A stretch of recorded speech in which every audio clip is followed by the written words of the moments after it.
Дорогие коллеги, дорогие друзья, я рад всех вас сегодня приветствовать на этой встрече в Камрате. Очень хороший формат, я думаю, для этой встречи. Тут присутствуют практически представители всех властей Гагаузской автономии, коллеги из Народного собрания, представители исполкома, примари, председатели районов. Как вы видите, и мы в таком хорошем составе нашей делегации, премьер-министр, представители правительства. Я думаю, что такие встречи нужны, и чем чаще они имеют место, тем лучше. Я был у вас с визитом в Камрате осенью прошлого года, когда мы встречались с президиумом Народного собрания. Я думаю, что у нас состоялся очень хороший конструктивный разговор. Я думаю, что этот разговор имел и практические последствия, потому что я помню, господин Константинов, когда мы обсуждали в парламент закон о местных публичных финансах, у вас были свои точки зрения. Я думаю, нам помогло лучше понять специфику вашей автономии. И как вы видели, при обсуждении этого законопроекта в парламенте мы учли вашу точку зрения. Я думаю, что вы остались довольны нашим решением в парламенте. Я также хочу вам сообщить, что недавно мы обсуждали в нашем парламенте в Кишиневе, что очень важно, чтобы мы в течение этого года открыли по всей стране бюро парламента Республики Молдова. В этом году мы откроем 4 таких бюро при поддержке программы Объединенных Наций для развития, при поддержке европейских партнеров. И вот мы приняли решение, что обязательно такое бюро мы открыли здесь у вас в Камрате. И даже решили, что это будет первое бюро. Значит, я ожидаю, что в следующих месяцах нам удастся это сделать.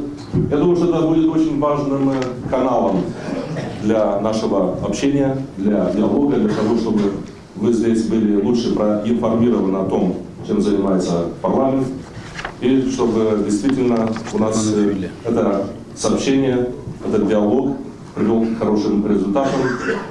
Я думаю, что мы все прекрасно знаем, если я говорю о общении, о диалоге, это действительно очень важно.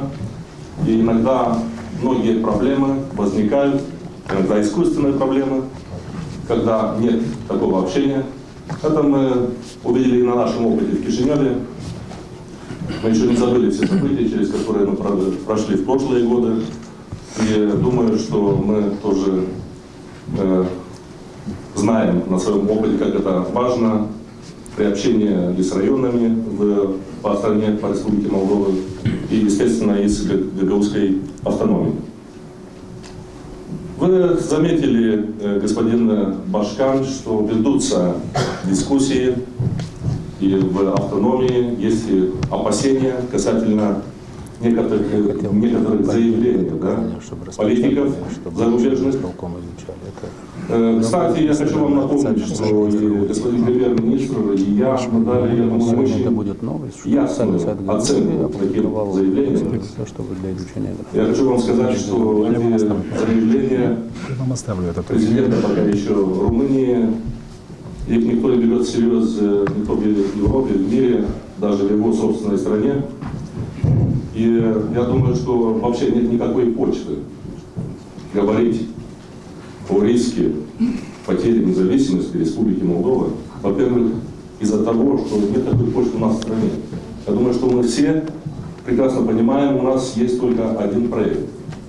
Как развивать нашу страну, как развивать наш общий дом, как развивать независимую, суверенную Республику Молдова. Как развивать страну, которая бы имела дружеские отношения с соседними государствами, с партнерами как на Западе, так и на Востоке. Мы говорим о процессе евроинтеграции Республики Молдова, и мы под этим имеем в виду то, что мы хотим развивать, модернизировать современную Молдову на базе европейской модели при помощи Европейского Союза. У Европейского Союза тоже есть интерес, чтобы на границах Евросоюза была стабильная, демократическая, процветающая Молдова, чтобы жители этой страны имели возможность работать у себя дома. Поэтому мы в этом году будем подписывать договор об ассоциировании, договор о свободной торговле с Евросоюзом. Кстати, такой же договор о свободной торговле у нас есть и на пространстве СНГ. Через пару месяцев у нас у всех, у молдаван, у гагаузов, у всех жителей Молдовы будет возможность без виз продвигаться по странам Евросоюза. То же самое, такие возможности у нас есть на пространстве СНГ, опять-таки. Но это не означает, что этот курс противоречит нашему желанию, чтобы мы не только сохраняли, но и дальше развивали традиционные отношения с нашими восточными партнерами, соседней страной Украиной, с Беларусью, Казахстаном, другими странами СНГ, в первую очередь с Российской Федерацией. Тем более, что и Российская Федерация очень заинтересована в партнерстве для модернизации с Евросоюзом. И Российская Федерация ведет переговоры, диалог, чтобы получить безвизовый режим для граждан России по отношению к Европейскому Союзу. Этот вопрос, который у нас, я считаю, искусственно возникает или с Западом, или с Востоком, он неправильный, потому что Молдова находится там, где она находится. У нас есть интерес, и это нормально, чтобы мы развивали наши отношения и с Западом, и с Востоком. Я об этом говорил и в Вильнюсе с нашими европейскими партнерами.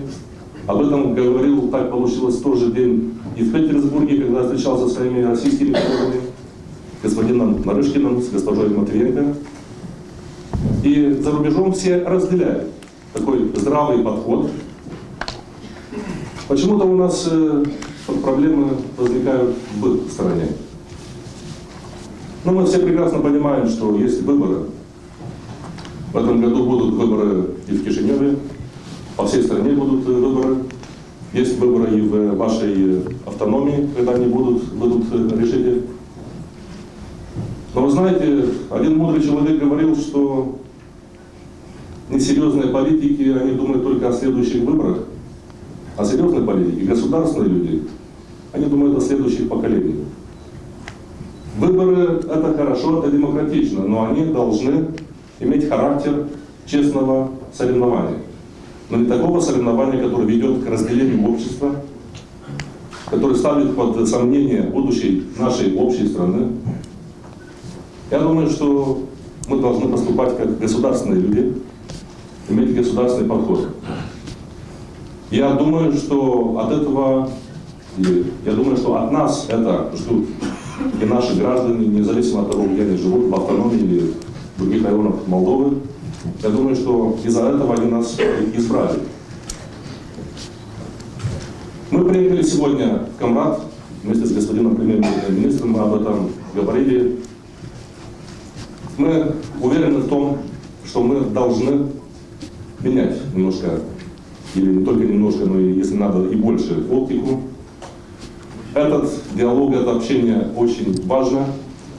Я думаю, что в те моменты, которые они существуют, там, где есть вопросы, там, где надо решать конкретные проблемы, это мы обязаны вместе делать. Господин премьер-министр, я думаю, он скажет по этому поводу. Я с моей стороны, как председатель парламента, хочу вас заверить, что у нас есть в парламенте, как минимум я могу говорить от имени большинства парламента, есть такая политическая воля, чтобы у нас на перманентной такой основе этот диалог, чтобы мы вели. Мы готовы формировать комиссию на платформе парламента, чтобы обсуждать все вопросы, которые касаются законодательства, потому что есть и такие вопросы. Я думаю, что только такой подход поможет нам все вместе комфортно себя чувствовать и действительно развивать нашу общую страну. Вот с таким, скажем, общим политическим месседжем я сегодня к вам приехал. И мы готовы работать в этом направлении. Если у вас будут вопросы, я тоже готов на них ответить. Я очень надеюсь, что сегодняшний наш приезд, он будет хорошим новым началом. Спасибо.